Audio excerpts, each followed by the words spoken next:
Bismillahirrahmanirrahim. Assalamu alaikum all my dear friends and English literature aspirants. This is your host Samia Umer and you're watching MA English Part 1 and 2 notes. Today students we are going to discuss MA English Part 2 poetry's most important question जो कि past papers में आता रहा है repeatedly. But before that, don't forget to like, subscribe and also share my channel. Students, moving on towards the question. MA English Part 2 poetry. Major themes of Hyperion Book 1. Hyperion is an abundant epic poem written by John Keats, and I've given a short introduction in my previous video. I'll share its link in the description box for you all. जी major themes में से किसी एक theme पे भी ये question दे देते हैं और थीम्स पे भी क्वेश्चन आ सकता है. I'll be sharing my handwritten notes of this question. और जॉन कीट्स का इंट्रोडक्शन भी मैंने प्रीवियस वीडियो में दिया था. So let's move on towards its answer. Discuss the major themes of Hyperion Book 1. John Keats was the greatest romantic poet among his contemporaries. He belongs to 19th century. In spite of his brief and short life, John Keats' achievements are extraordinary. John Keats का ताल्लुक जो है वो romantic poets की second generation से था. 19th century से इसका ताल्लुक था.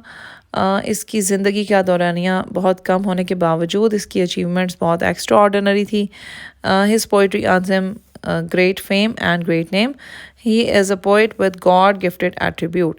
यानी ये शेर व शायरी करना उसकी God gifted attribute थी और इसने उसको बहुत मशहूरी दिलाई थी और उसका नाम जो है वो बहुत मशहूर हुआ था. As Walter Landor says, Walter Landor इसके बारे में कहता है, of all our poets excepting Shakespeare and Milton and perhaps Chaucer, he has most of the poetic character, fire, fancy and adversity. There is an influence of power and light pervading all his works and a freshness such as we feel in the glorious dawn of Chaucer. वो यही कहता है उसके बारे में कि उसका poetic character बहुत ज़्यादा था. उसमें फायर थी, फैंसी थी, एडवर्सिटी थी और पावर और लाइट का इन्फ्लुएंस था उसकी शायरी पे. उसके तमाम कामों पे ये जो है ये दोनों चीज़ें हावी थी. लेकिन उसके काम में हमें वही फ्रेशनेस फील होती है जैसे कि हमें चौसर के काम में महसूस होती थी. और चौसर की जो अहमियत थी उसकी एज में वही जॉन कीट्स की अहमियत थी और वैसी हमें फ्रेशनेस फील होती है जैसे कि हमें चौसर से महसूस होती है. Hyperion is an uncompleted epic poem by John Keats. John Keats इस पोएम को कंप्लीट नहीं कर सका था. Based on the Titanomachia and tells the despair of the Titans after they fall to the Olympians. ये मैंने आपको इसके इंट्रोडक्शन में ही बता दिया था कि एक बहुत बड़ी जंग हुई थी टाइटन्स और ओलंपियंस के दरमियान. गॉड्स के दरमियान फ़ाइट हुई थी, उसके बारे में ये एपिक पोएम लिखी गई है. और क्या हुआ था कि आखिर में टाइटन्स जो हैं वो हार गए थे ओलंपियंस से और ओलंपियंस को फ़तह हासिल हुई थी टाइटन्स पे. Keats started writing this poem in 1818 when he was beside his brother sick bed and it was completed in 1819. Keats ने ये नज़म लिखनी शुरू की थी 1818 में जब वो अपने भाई के करीब बैठा हुआ था जो कि बीमार था बहुत, और इसने एक साल में ये नज़म मुकम्मल की थी जो पूरी तरह से मुकम्मल नहीं थी. It is Indeed one of the grandest poem in English language. ये बहुत बड़ी ग्रैंड पोएम है इंग्लिश लैंग्वेज में, इसको बहुत ज़्यादा अहमियत हासिल है. There are many themes introduced in Hyperion poem that seems to identify those associated with romanticism. Hyperion में बहुत सारे themes introduce कराए गए हैं जो हमें easily identify हो जाते हैं उनके साथ जो romanticism से associated हैं. Themes are defined as, themes की definition note कर लीजिए. Themes are fundamental and often universal ideas explored in some literary work. Themes वो फंडामेंटल और यूनिवर्सल आइडियाज़ होते हैं जो किसी लिटरेरी वर्क में एक्सप्लोर किए जाए. Hyperion is often considered Miltonic in style and theme. Miltonic इसलिए कहा जाता है क्योंकि मिल्टन ने भी पैराडाइज लॉस्ट लिखी थी और इसमें भी खुदा और शैतान का जिक्र था. उसमें दिखाया गया था फॉल ऑफ सैटर्न اور اس میں پھر سپیچز ہیں سیٹن کی، اس میں وہ تمام قصہ ہے ایڈم اور ایو کا. سو اس لیے یہ ملٹونک ہمیں نظر آتا ہے اسٹائل میں اور اس کے تھیم میں، لیکن اس میں خداؤں کی فائٹ دکھائی گئی ہے اور ہمیں اس میں ٹائٹنس کی شکست دکھائی گئی ہے. ہائپیرین وچ marks the exchange of old powers for the new addresses ideas about poetry, beauty, knowledge and experience. ہائپیرین جس میں دکھایا گیا ہے کس طرح سے اولڈ پاور جو ہے وہ اس کا ایکسچینج ہو رہا ہے نیو کے ساتھ، اور اس میں ایڈریس کیا گیا ہے ان تمام آئیڈیاز کو جو پوئٹری، بیوٹی، نالج اور ایکسپیرینس سے ریلیٹڈ ہیں.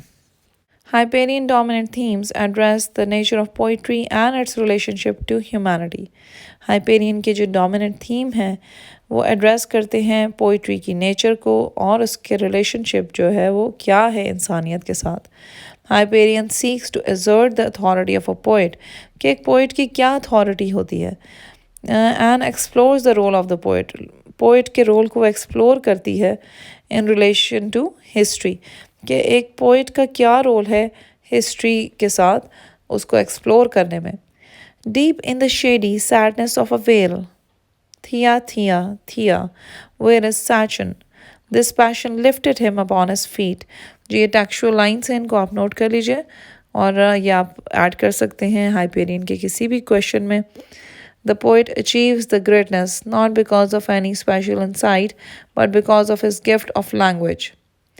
پوئٹ یہ گریٹنس کیوں اچیو کرتا ہے؟ اس وجہ سے نہیں کہ اس کو کوئی خاص حس ہوتی ہے اس کے اندر، بلکہ اس کو خدا نے صلاحیت دی ہوتی ہے کہ اس کا زبان پہ عبور حاصل ہوتا ہے کہ وہ کچھ تخلیق کر سکے. And his ability to share the world's sorrows کہ وہ دنیا میں جو لوگ مختلف طرح کے غموں سے گزر رہے ہیں ان کو شیئر کر سکے. To participate imaginatively in all human existence and comfort man in his anguish کہ وہ پارٹیسپیٹ کر سکے تصوراتی طور پہ تمام ہیومن ایگزسٹنس میں اور کمفرٹ کر سکے انسان کو اس کی تکلیف میں. The poet speaker's progress within the poem is towards this necessary full awareness of human suffering. شاعر کا جو سپیکر ہے وہ پروگریس کر رہا ہے پوئم کے اندر ہی اس فل اویئرنیس کی طرف جو کہ ہیومن سفرنگ کی اویئرنیس ہے کہ انسان کتنی تکلیف میں ہے یا کس تکلیف میں مبتلا ہے. Hyperion suggests a thematic consideration of progress particularly towards enlightenment یعنی اویئرنیس کسی چیز کی اور انلائٹنمنٹ کی طرف پروگریشن کو سجیسٹ کرتی ہے Hyperion. And depictions of beauty, beauty کا تھیم ہمیں نظر آتا ہے، بیوٹی کو ڈپکٹ کرتی ہے Hyperion even as it evokes classical ideals found in Greek mythology. Greek mythology ہمیں اس میں نظر آتی ہے اور وہ ایووک کرتی ہے یہاں پہ اس پوئم میں خوبصورتی کو. Visual and verbal representations in the use of language and of Greek sculptural forms contribute to this exploration. Greek mythology ہمیں اس میں نظر آتی ہے، ہمیں ویژولی طور پہ اور وربلی اس کی پریزنٹیشن نظر آتی ہے. یوز آف لینگویج سے ہمیں پتہ چلتا ہے اور گریک اسکلپچرز جو یوز ہوئے ہیں اس سے ہمیں نظر آتا ہے کہ کتنی خوبصورتی کو انہوں نے ڈپکٹ کرنے کی کوشش کی ہے شاعر نے. Through his representation of gods, Keats' commentary on romantic opposites includes the real and ideal, history versus myth, finite versus infinite. اس نے جو خداؤں کی ریپرزنٹیشن کی ہے کیٹس نے، وہ کمنٹری کرتا ہے رومانٹک اپوزٹس کی طرف جس میں ریئل اور آئیڈیل، ہسٹری اور میتھ، اینڈ فائنائٹ اور انفائنائٹ ہمیں نظر آتے ہیں. آگے ٹیکسچوئل کوٹ آ رہا ہے. But oh how unlike marble was that face, how beautiful if sorrow had not made sorrow more beautiful than beauty itself. First line میں شاعر کہتا ہے کہ کتنا ان لائک ہے یہ ماربل سے اس کا چہرہ، اور کتنا خوبصورت ہے اگر اس کو اداسی اور غم نے نہ بنایا ہوتا. سورو مور بیوٹیفل یعنی غم زیادہ خوبصورت ہے خوبصورتی سے. Blazing Hyperion on his orbed fire. Blazing Hyperion जो है वो नज़र आता है, अब उसने घेरा बनाया हुआ है फायर का। Next is the theme of truth. The theme of truth is also prevalent in the epic poem. A strong relation is shown between truth with beauty, knowledge and suffering concerning Hyperion. सच्चाई का हमें theme नज़र आता है इस poem में, और एक बहुत स्ट्रॉन्ग कनेक्शन या रिलेशन नज़र आता है सच्चाई और ख़ूबसूरती में, नॉलेज और सफरिंग में हाइपेरियन को कंसर्न करते हुए। Truth is closely associated with knowledge and both are acquired through pain. सच्चाई जो है वो बहुत क्लोजली एसोसिएटेड है नॉलेज के साथ, और दोनों एक्वायर की जाती हैं पेन के ज़रिए, which results from the understanding acceptance of change and impermanence, जो कि एक आउटपुट होती है अंडरस्टैंडिंग और एक्सेप्टेंस किस चीज़ की, चेंज की और इम्परमानेंस की, यानी कोई भी चीज़ जो है वो परमानेंट नहीं है, मोमेंट्री है। However painful truth is pure. जबकि सच्चाई जो है वो तकलीफ़ दा है, लेकिन वो बिल्कुल प्योर है, एंड ब्यूटीफुल, खूबसूरत है। And what is beautiful is eternal, और जो खूबसूरत है वो हमेशा के लिए। It is the honourable truth that the human strives to attain. ये एक ऑनरेबल ट्रूथ ही है जो कि इंसान कोशिश करता है अटेन करने की। That is why Keats calls Hyperion the agonies the strife of human hearts.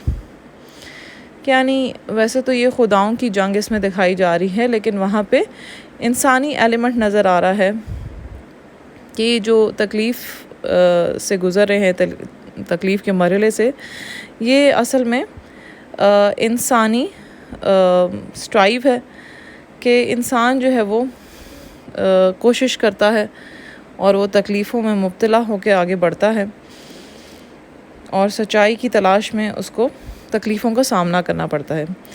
Next theme is power and revenge. ये हमें पूरी हाइपेरियन की एपिक पोएम में नज़र आता है।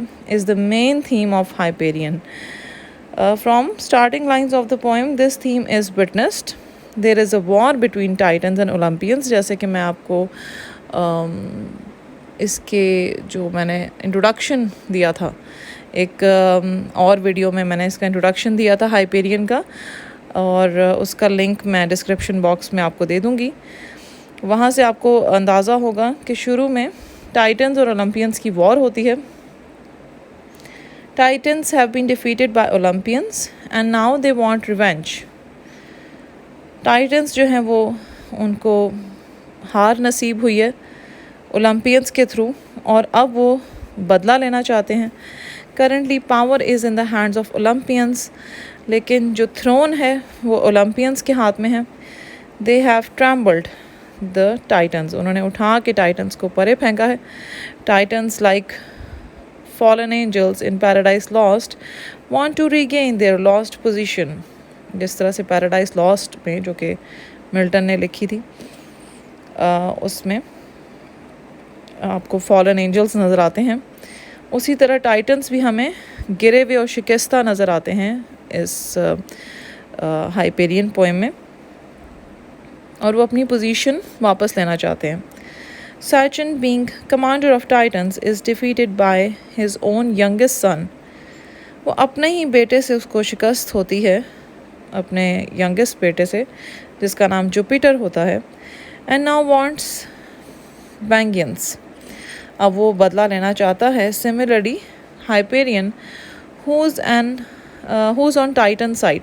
Hyperion जो है वो टाइटन्स की साइड पे होता है, दो अनडिफीटेड, अभी तक वो उसको शिकस्त नहीं हुई, एंड स्टिल इन पावर, वो अभी तक पावर में है। Knows the condition of his fellow gods, वो जानता है कि उसके फेलो गॉड्स की क्या कंडीशन है, क्योंकि ज़्यादातर टाइटन्स जो हैं वो उनको डिफ़ीट होती है। हु आर पावरलेस नाउ, और अब उनके पास कोई इख्तियार बाकी नहीं रहा। दस the theme of power and revenge circulates through out the poem. हमें पूरी पोएम में ये थीम सर्कुलेट करता हुआ नज़र आता है। John Keats is famous for portraying human sufferings, agony and strife. John Keats मशहूर शायर था ह्यूमन सफरिंग्स को पोर्ट्रे करने के लिए, उनकी तकलीफ़ को, उनकी जदोजहद को. Human suffering is also major theme of this poem. इंसानी सफरिंग भी इस पोएम का एक मेजर थीम है. Fall of Titan is painful. बहुत तकलीफ़ था टाइटन्स जो उनको डिफ़ीट हुई थी. Their description arouses the feelings of pity. हमें उनके साथ जो है हमदर्दी महसूस होती है. The poet has painted the situation so accurately that Titans fall seems pitiful. शायर ने बहुत खूबसूरत अंदाज में उनकी सिचुएशन को पोर्ट्रे किया है इस पोएम में, और हमें टाइटन्स की जो फॉल है ये हमें बहुत पिटीफुल लगती है. Hyperion who is undefeated knows his sore future and upcoming destruction. वो जानता है कि आगे उसको भी डिफ़ीट ही होगी और उसकी डिस्ट्रक्शन होने वाली है, यानी वो भी तबाही के रास्ते पे है. He is tormented with the painful thoughts about the tragic end of his fellow gods. उसको इस चीज़ से बहुत तकलीफ़ हो रही है जब वो ये सब देखता है कि आसपास ट्रेजेडी है और किस तरह जो उसके फेलो गॉड्स हैं उनका ट्रेजिक एंड हुआ है. And his disturbed state of mind, और वो बहुत डिस्टर्ब्ड स्टेट ऑफ माइंड में वो अब सब कुछ महसूस कर रहा है, सोच रहा है. Can be witness in the poem. ये पोएम में हमें नज़र आता है कि he is very disturbed and upset by seeing the critical condition and tragic condition of his fellow gods. Sachin's misery shows that Keats has humanized the gods to reveal human suffering as further in Sachin's speech. Sachin की misery जो है वो Keats ने humanise करके दिखाई है, यानी उसमें इंसानी एलिमेंट नज़र आ रहा है. वो दिखाना चाहता है खुदाओं के ज़रिए कि इंसानी सफरिंग क्या चीज़ है. साजन अपनी स्पीच में कहता है, Who had power to make me desolate? Whence came the strength? वो कहता है किसके पास ये ताकत है कि मुझे डिसोलेट करे, मुझे यानी गिराए, मुझे डिफीट दे, जबकि कहाँ से उनके पास ये ताकत आई, यानी ये whence is where came the strength. ठीक है. For Sachin, dethronement is a question of identity as Napoleon or any other human being. सैचिन के लिए डिथ्रोनमेंट जो है, डिथ्रोनमेंट से क्या मुराद है कि थ्रोन किसी और के हवाले हो जाना, यानी हुकूमत किसी और के पास चली जाना, वो एक क्वेश्चन ऑफ आइडेंटिटी है उसके लिए. जैसा कि नेपोलियन या कोई और human being. Titans is the collected suffering of humanity at large. Titans जो हैं वो एक कलेक्टेड सफरिंग है ह्यूमैनिटी की, और उसमें हमें ह्यूमन एलिमेंट नज़र आ रहा है. Hyperion is thus ready to take revenge of Titans fall. Hyperion जो है, जो अभी तक अनडिफीटेड है, वो तैयार है रिवेंज के लिए कि टाइटन्स की फॉल का रिवेंज वो लेगा, बदला लेगा. I will advance a terrible right arm shall scare the infant thunderer rebel Jove. वो ये कहता है कि मैं रिवेंज के लिए तैयार हूँ और मैं अपना टेरेबल राइट आर्म एडवांस करूँगा, और ये जो छोटे अभी यंगस्टर्स हैं इनको मैं स्केयर कर दूँगा.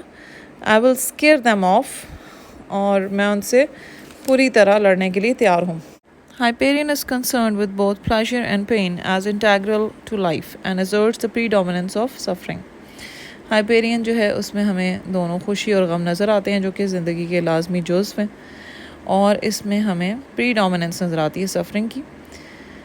Also expressed is the relationship between knowledge, suffering and divine power. यहाँ पे हमें रिलेशनशिप भी नज़र आता है नॉलेज के दरमियान, सफ़रिंग के और डिवाइन पावर के. Perhaps the strongest theme presented by the poem is the poet's identity. Identity का theme बहुत वाज़ेह तौर पे हमें नज़र आता है, and his responsibility to humankind. कि क्या रिस्पॉन्सिबिलिटी है ह्यूमन काइंड की तरफ. The theme of progress and continuity is the next theme that runs throughout the poem and has significant resonance. इसकी बहुत importance है progress और continuity की. In Hyperion, the old gods with their old ideas are replaced by the new gods who possess superior modern knowledge. अब एक ज़ाहिरी सी बात है कि जो पिछली जनरेशन होती है उनके ओल्ड आइडियाज़ होते हैं और जो नेक्स्ट न्यू जनरेशन है उनके पास मॉडर्न नॉलेज भी है, नए आइडियाज़ हैं उनके पास. तो ओल्ड गॉड को रिप्लेस किया है न्यू गॉड ने, जिसके पास नॉलेज ज़्यादा है और उसके पास न्यू आइडियाज़ हैं. Eventually even the vanquished old gods come to accept this as right and just. यानी जो पुराने खुदा थे ओल्ड गॉड्स, उन्होंने भी ग्रेजुअली एक्सेप्ट कर ली इस हकीकत को कि ये भी राइट है और जस्ट है कि उनके पास इतना नॉलेज नहीं है जितना न्यू गॉड्स के पास है. I am gone away from my own bosom. I have felt my strong identity, my real self, somewhere between the throne and where I sit. ये टेक्सचुअल लाइन्स हैं और इनको आप मेमोराइज़ करने की कोशिश कीजिए. और डू ऐड कोट्स अगर हाइपेरियन की थीम से रिलेटेड कोई क्वेश्चन आ जाए तो ये कोट्स देने बहुत ज़रूरी हैं. And therefore theme of continuity can be observed when the reign shifted from one generation to the next generation. जब हुकूमत की बागदौड़ एक जनरेशन से दूसरी जनरेशन को शिफ्ट होती है तो हमें थीम ऑफ कंटिन्यूटी नज़र आता है. While Keats was writing this poem, French Revolution was discussed everywhere.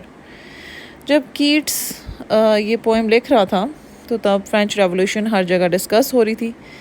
Keats has also portrayed a theme related to French revolution. उसने फ्रेंच रेवोल्यूशन से रिलेटेड भी थीम को पोर्ट्रे किया है. Titans are symbolized as older order. Titans को symbolize किया गया है ओल्डर ऑर्डर के तौर पे, whereas Olympians are symbols of new order. Olympians जो हैं वो सिम्बल्स हैं न्यू ऑर्डर के. तो ये आपके पास एक थीम आ जाता है older order versus new order. Titans must accept their defeat as they have fallen now. Titans जो हैं वो अब डिफीटेड है और उनको अपनी इस फॉल को, इस डिफीट को एक्सेप्ट कर लेना चाहिए. The older order has been replaced by the new one and the titans should not resist. अब जो older order है उसको replace कर दिया गया है new one से और titans को अब resist नहीं करना चाहिए. The new gods are fresh. They want change and refinement and are prepared for new creations.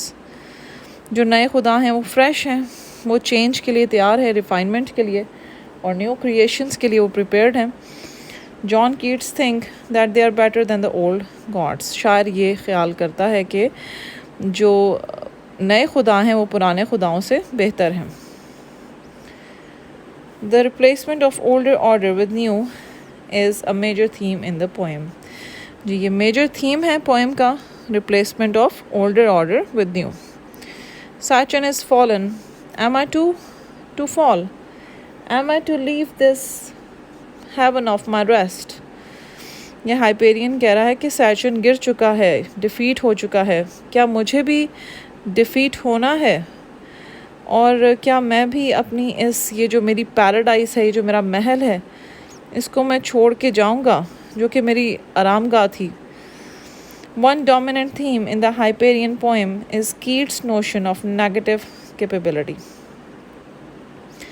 John Keats की ये एक उसकी एबिलिटी थी या कह सकते हैं उसका स्किल था कि वो नेगेटिव कैपेबिलिटी को बहुत खूबसूरती से पोर्ट्रे करता था अपनी पोएम्स में. और ये उसकी ख़ासियत भी कह सकते हैं, इसको मैं पहले भी डिस्कस कर चुकी हूँ.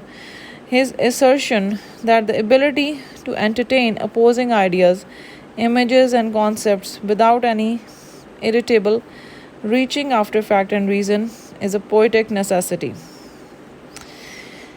ये एक poetic necessity थी कि आप मायूसी में या अंधेरों में भी कोई पॉजिटिव बात तलाश करो। और ये जो ख़ासियत थी पोइट्री की, ये सिर्फ हमें कीट्स की शायरी में नज़र आती है। नेगेटिव कैपेबिलिटी हमें इसमें एक डोमिनेंट थीम नज़र आता है हाइपेरियन में। This aesthetic quality is believed to be present in those rare individuals who transcend selfhood. ये जो एस्थेटिक क्वालिटी थी ये बहुत कम लोगों में पाई जाती है, बहुत कम शायरों में। who transcend selfhood, leaving them able to identify with and express the experience and thus able to convey art's truth and beauty। जो कि सेल्फहुड को ट्रांसेंड कर सकें और अपनी आइडेंटिटी को पीछे छोड़ते हुए और अपने एक्सपीरियंस को एक्सप्रेस करें और कन्वे करें आर्ट की सच्चाई को और उस खूबसूरती को। तो ये एस्थेटिक क्वालिटी हर शायर में नहीं मौजूद होती, ये एक स्पेशल क्वालिटी है कीट्स की पोइट्री में। By of right progress Saturn must be king, yes there must be golden victory. Saturn जो है उसको किंग बनना चाहिए था और उसको गोल्डन विक्ट्री मिलनी चाहिए थी। तो ये एक अगेन टेक्सचुअल लाइन है यहाँ पे कि डिफ़ीट हो चुकी है, टाइटन्स की फॉल हो चुकी है, इसके बावजूद वो यही सोच रहा है हाइपेरियन कि सैचन को तो किंग होना चाहिए था और उसको गोल्डन विक्ट्री मिलनी चाहिए थी। अगेन थीम ऑफ होप हमें नज़र आता है हाइपेरियन में, can be observe throughout the poem. Saturn and Hyperion have hopes to overpower the Olympians and to achieve a glorious victory. वो अभी तक इस उम्मीद में हैं कि वो ओलंपियंस को ओवर पावर कर लेंगे और उनको एक बहुत शानदार जो है वो विक्ट्री हासिल होगी। Father of Hyperion Coelus also requested and encouraged Hyperion to make serious attempt to save the Titans। जो हाइपेरियन का फादर होता है वो उसको इनकरेज करता है, रिक्वेस्ट करता है कि वो कोई सीरियस अटैम्प्ट करें टाइटन्स के लिए, उनको बचाने के लिए, और ताकि वो दोबारा से अपना थ्रोन वापस हासिल कर सकें। thus giving a ray of hope to Hyperion in the gloom of destruction।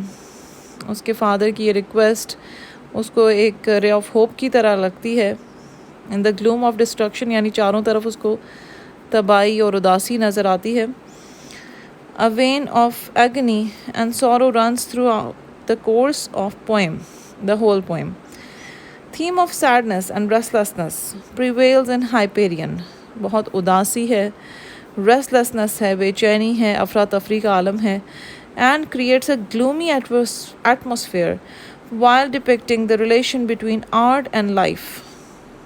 चारों तरफ उदासी है, रेस्टलेसनेस है, chaos है, और हमें ये पूरी पोएम में नज़र आता है। यहाँ पे एक तो ग्लूमी एटमॉस्फेयर है, लेकिन इसके साथ साथ आर्ट और लाइफ में क्या रिलेशन है वो भी डिपिक्ट किया गया है बहुत खूबसूरती के साथ। The poet has beautifully crafted the reality of life through the poetic imagination. यानी एक तरफ खुशी है, एक तरफ गम है, एक तरफ हमें खूबसूरती नज़र आ रही है, लेकिन दूसरी तरफ ही हमें एटमॉस्फेयर में उदासी नज़र आ रही है, रेस्टलेसनेस नज़र आ रही है। तो यही ज़िंदगी भी इसी तरह है कि हमें एक तरफ उदासी नज़र आती है और एक तरफ खुशी नज़र आती है। The frozen god still couchant on the earth and the sad goddess weeping at his feet. जमा व खुदा जो है वो अभी तक ज़मीन पे बैठा हुआ है और उदास गॉडेस जो है वो रो रही है उसके पाँव में बैठ के।